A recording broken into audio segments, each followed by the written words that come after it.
Bonjour mesdames et messieurs. Ce sera la deuxième émission que je fais concernant la parole de Dieu. Vous m'excuserez pour la tenue, mais bon, c'est juste la parole de Dieu. Alors ça ne dure pas très longtemps. Je prêche la parole et c'est uniquement Jésus-Christ dont il est question.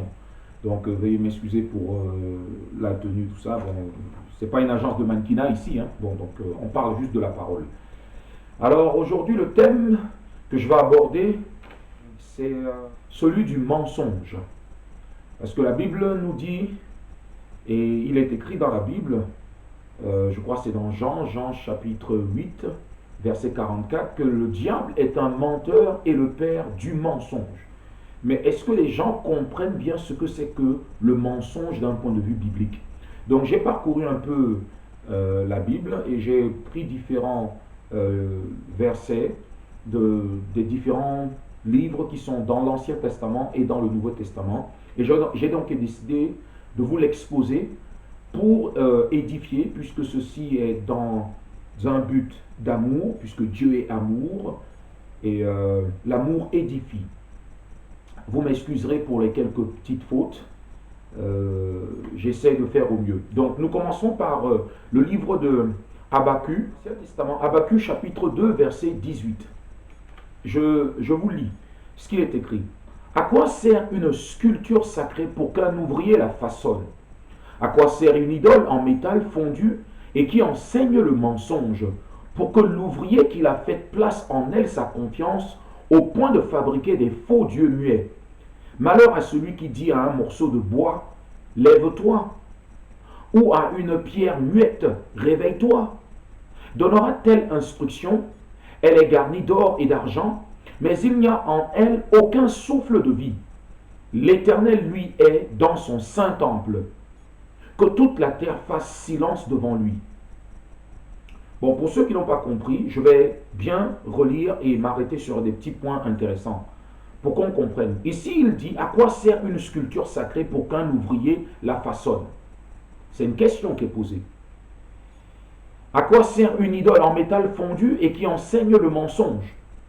Donc, la sculpture sacrée, l'idole en métal fondu, c'est un enseignement mensonger du point de vue de Dieu.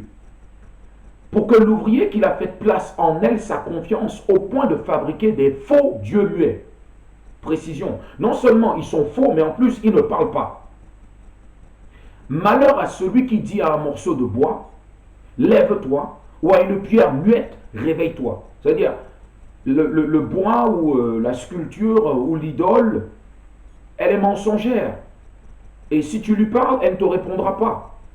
Et tu marches dans l'égarement, Bon bref, ceci est considéré du point de vue de Dieu comme mensonge. Ensuite, il précise, elle est garnie d'or et d'argent. L'or et l'argent. Hein? Mais il n'y a en elle aucun souffle de vie. Ça veut dire que l'or ou l'argent n'a pas de souffle de vie. C'est une valeur, certes, mais ce n'est pas une valeur comme celle du souffle que nous avons. L'Éternel, lui, est dans son saint temple. L'Éternel, lui, il est dans son saint temple. La Bible nous dit dans le Nouveau Testament que ne savez-vous pas que vous êtes le temple du Saint-Esprit? Dieu ne vit pas dans des temples faits de mains d'hommes. Il ne vit pas dans des temples faits d'or et d'argent. Mais il vit en nous, qui sommes le temple du Saint-Esprit. Parce que nous ne sommes pas muets. Si du moins être muet, si une personne est muet, cette maladie est pour la gloire du Seigneur. Parce qu'il guérit les muets. Il les fait parler. Bon bref. Et il dit que toute la terre fasse silence devant lui. Du moins pour ceux qui connaissent et qui ont du respect et de la révérence pour les choses de Dieu et qui comprennent la foi, ils font silence devant. 1 Pierre, chapitre 2, verset 4-5. C'est dans le Nouveau Testament. 1 Pierre, chapitre 2, verset 4-5. Approchez-vous de Christ, la pierre vivante rejetée par les hommes, mais choisie et précieuse devant Dieu. Et vous-même, en tant que pierre vivante, laissez-vous édifier pour former une maison spirituelle, un groupe de prêtres saints afin d'offrir des sacrifices spirituels que Dieu peut accepter par Jésus-Christ. Je ne sais pas si vous avez bien écouté, mais je vais relire et m'arrêter sur les points intéressants pour que justement vous soyez édifiés. Parce que l'amour édifie. C'est dans le but de vous édifier. Je ne veux pas vous menacer ou paraître méchant, mais mon intention c'est d'édifier. Il dit, approchez-vous de Christ, la pierre vivante rejetée par les hommes. Jésus-Christ a été rejeté par les hommes parce que lui, il n'est pas une pierre muette, il est une pierre vivante. C'est une parabole, une image. Mais choisie et précieuse devant Dieu. Ça veut dire que nous sommes vivants, nous sommes le temple de Dieu et nous sommes choisis et précieux, nous sommes précieux devant Dieu. Et vous-même, en tant que pierre vivante, maintenant il dit, vous-même, en tant que ce temple-là, en tant que pierre vivante, il parle en parabole, en image, en comparaison, en métaphore. En tant que pierre vivante, laissez-vous édifier, laissez-vous bâtir, laissez-vous instruire, apprenez, recevez, pour former une maison spirituelle. Une maison spirituelle, ce n'est pas une maison faite de chair, d'os et de sang, mais c'est une maison en esprit. Ce n'est pas une maison faite de bois, ce n'est pas une maison faite en briques, ce n'est pas une maison faite d'or et d'argent, une maison spirituelle, un groupe de prêtres saints afin d'offrir des sacrifices spirituels. C'est un langage très très imagé. Mais ici, il s'agit en fait de quoi? Il s'agit du royaume des cieux. 1 Pierre chapitre 3, verset 1 Pierre chapitre 3, verset 10, 11, 12. Si quelqu'un en effet veut aimer la vie et voir des jours heureux, qu'il préserve sa langue du mal et ses lèvres des paroles trompeuses, ses lèvres des paroles mensongères, qu'il se détourne du mal, qu'il se détourne de l'idolâtrisme et fasse le bien, qu'il recherche la paix et la poursuivre, car les yeux du Seigneur sont sur les justes et ses oreilles sont attentives à leurs prières, mais il se tourne contre ceux qui font le mal. Donc, pratiquer l'idolâtrisme, c'est mal aux yeux de Dieu. Parler à des pierres muettes, c'est mal aux yeux de Dieu. Adorer des pierres, c'est mal aux yeux de Dieu. Et il se tourne contre ces personnes. 1 Corinthiens 9.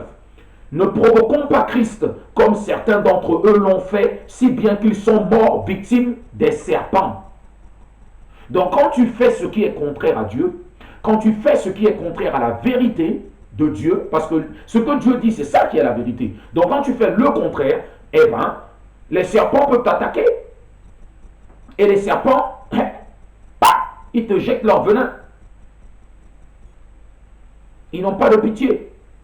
Donc, il ne faut pas provoquer Jésus, comme certains l'ont fait. Si bien qu'ils sont morts, victimes de quoi? Des serpents. Quand tu provoques Jésus, eh ben, tu deviens la victime de qui? De Satan. C'est quelque chose qui est difficile à comprendre, mais certains ne suivent pas. Verset 16. Plus précisément, je vais plutôt prendre, juste pour faire court, parce que c'est un peu long, un petit passage qui dit « Ainsi donc, puisque nous sommes de la race de Dieu, nous ne devons pas croire que la divinité ressemble à de l'or, à de l'argent ou à de la pierre sculptée par l'art et l'imagination de l'être humain et l'industrie des hommes. » Il dit ainsi donc, puisque nous sommes de la race de Dieu, puisque nous sommes les enfants de Dieu, puisque nous sommes le peuple de Dieu, puisque nous sommes les croyants en Jésus-Christ. C'est ça que ça veut dire. Nous ne devons pas croire que la divinité ressemble à de l'or, à de l'argent ou à la pierre sculptée par l'art et l'imagination des hommes et l'industrie des hommes. Exode chapitre 20, verset 4. Exode chapitre 20, verset 4. Voyez ce qu'il est écrit. Tu ne te feras pas de sculpture sacrée, ni de représentation de ce qui est en haut dans le ciel, en bas sur la terre, et dans l'eau, plus bas que la terre. C'est dans le but, je dis bien ici, ce que je suis en train de faire, c'est dans le but d'édifier celui qui va regarder cette vidéo. C'est pour qu'il reçoive et qu'il comprenne le point de vue de Dieu. 18, 19, 20. Deutéronome, ne vous corrompez pas et ne vous faites pas de sculpture sacrée, de représentation d'une idole quelconque, que ce soit sous la forme d'un homme ou d'une femme, d'un animal qui vit sur la terre, d'un oiseau qui vole dans le ciel. Donc voici ce que Dieu voit comme de la méchanceté. Dieu dit, ne vous corrompez pas. Quand vous faites ça, c'est la corruption. Et ne faites pas de sculpture sacrée, de représentation d'une idole quelconque, sous la forme d'un homme, d'une femme, d'un animal qui vit sur la terre, d'un oiseau qui vole dans le ciel. Ici, Dieu nous donne ses commandements, ses instructions, ses prescriptions pour éviter de tomber dans les ruses du diable, pour ne pas pratiquer le mensonge, parce que ceux qui font ça, ils pratiquent le mensonge. Voilà. Vous savez en effet, ce n'est pas par des choses corruptibles, comme l'argent ou l'or, que vous avez été rachetés de la manière de vivre dépourvue de sens que vous avez transmise vos ancêtres, qui s'est sacrifié comme un... Enfin, bref. Pardon. 1 Pierre chapitre 2 verset 18. Vous savez en effet, ce n'est pas par des choses corruptibles comme l'argent ou l'or que vous avez été rachetés de la manière de vivre dépourvue de sens que vous avez transmis de vos ancêtres. Voilà. Je lis juste cette part pour encore mieux édifier. Un dernier livre de 1 Pierre chapitre 2 verset 18, 19, 20, 21. C'est une extension pour faire le parallèle, pour faire comprendre que le mensonge aussi des fois veut s'inviter dans nos vies. D'où le besoin d'être soumis à Dieu. D'où le besoin d'être près de Dieu, de comprendre ses paroles et de ne pas laisser le mensonge nous envahir. La Bible dit ceci, « Serviteurs, soumettez-vous avec le plus grand respect à vos maîtres. » Non seulement pourquoi? Parce que Jésus-Christ est le chef de tout homme. Il est le maître. C'est-à-dire nous sommes les disciples et aucun disciple ne peut dépasser son maître. Au tout au plus, il peut être comme lui. C'est pour ça donc il dit ici, soumettez-vous avec le plus grand respect à vos maîtres. Non seulement à ceux qui font preuve de bonté et de douceur, comme Jésus, mais aussi à ceux qui ont l'esprit pervers. Ici sur terre, ils ont quelquefois des maîtres, c'est-à-dire dans l'église, il y a des docteurs, des enseignants, des prophètes, ils sont un peu comme des maîtres, à la manière des maîtres d'école. C'est une grâce de supporter des difficultés en souffrant injustement pour garder bonne conscience envers Dieu.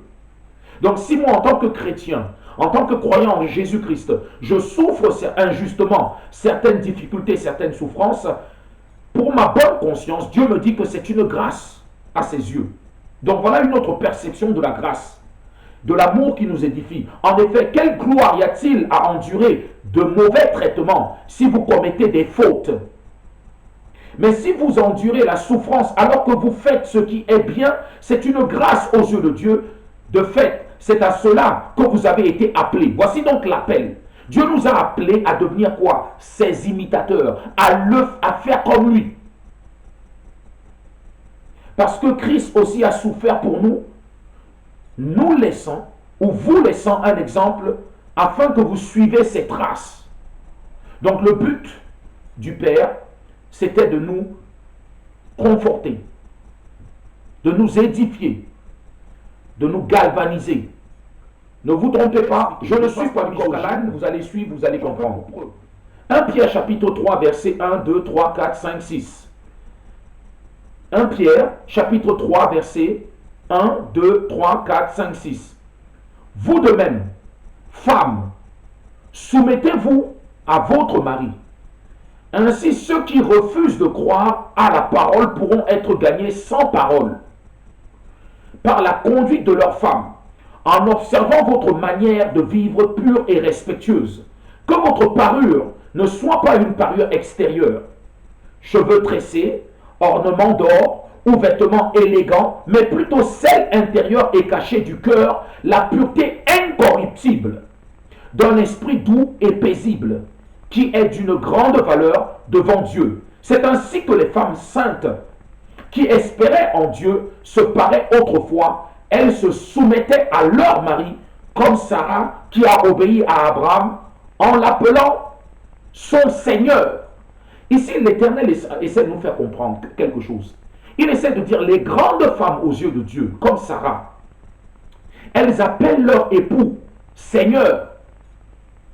Tu vois la mentalité qu'elles avaient.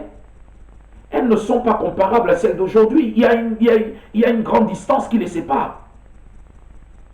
Et le renouvellement de l'intelligence qu'il faut avoir, ce baptême qui est celui du Saint-Esprit, c'est le fait de prendre cette parole et de la mettre en pratique. Il ne s'agit pas simplement d'être en écoute. Tu écoutes, mais en fait ça rentre par ici, ça sort de l'autre côté. Non, non, non. Tu entends bien et tu t'appropries ça. Parce qu'en fait, il s'agit quoi? Il s'agit de l'amour de Dieu. Cet amour qui te rend capable d'endurer les souffrances. 1 Pierre chapitre 3 verset 9. Ne rendez pas le mal pour le mal, ni l'insulte pour l'insulte. Bénissez au contraire. Il t'a offensé, pardonne. Il t'a insulté, ne rends pas l'insulte. Tous ceux qui pratiquent le péché violent la loi. Puisque le péché, c'est la violation de la loi. Or, vous le savez, Jésus est apparu pour enlever nos péchés et il n'y a pas de péché en lui. Ceux qui demeurent en lui ne pêchent pas. Si quelqu'un pêche, il ne l'a pas vu et ne l'a pas connu. Petits enfants, que personne ne vous égare. Celui qui pratique la justice est juste, comme Christ lui-même est juste. Celui qui pratique le péché est du diable. Donc ici, il dit celui qui pratique le mensonge, celui qui séduit, celui qui se part d'or, de bijoux, machin, bidule, mais dans le cœur, il n'a pas cette circoncision. Celui-là, il dit celui-là qui pratique le péché, il est du diable. Celui qui se déguise, celui qui insulte, celui qui aime les disputes, les querelles, il est du diable.